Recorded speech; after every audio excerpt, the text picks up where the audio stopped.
បាទជំរាបសួរបងប្អូនអតិថិជនខ្ញុំមានផ្ទះអាជីវកម្មមួយកន្លែងនៅលើផ្លូវទំហំ22ម៉ែត្រផ្ទះនេះស្អាតណាស់បងឥឡូវខ្ញុំបង្ហាញផ្លូវគឺផ្លូវស្វាយធំយើង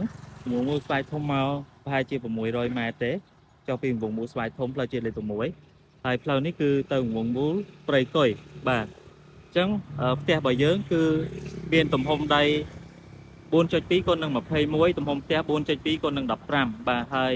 ផ្ទះរបស់គាត់ពិសេសជាងគេត្រង់ថាគាត់មាន5បន្ទប់គេង4បន្ទប់ទឹកបាទផ្ទះផ្សេងមានតែ4បន្ទប់គេងទេបាទ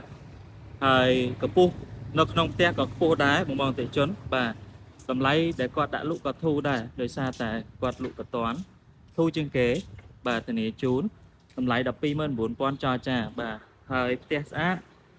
ថ្មីបាទនៅក្នុងជាន់នីមួយៗគឺខ្ពស់បាទអញ្ចឹងសម្រាប់ព័ត៌មានលម្អិតក៏ដូចជារូបភាពបន្ថែមនៅខាងក្នុងផ្ទះបងប្អូនអតិថិជនអាចទំនាក់ទំនងមកខ្ញុំបានខ្ញុំនឹងតម្លាក់ជូនបន្ថែមសម្រាប់ការចរចាតម្លៃបងប្អូនអតិថិជនអាចតាក់ទងមកតាមរយៈ contact ខាងលើបានបាទសូមអរគុណ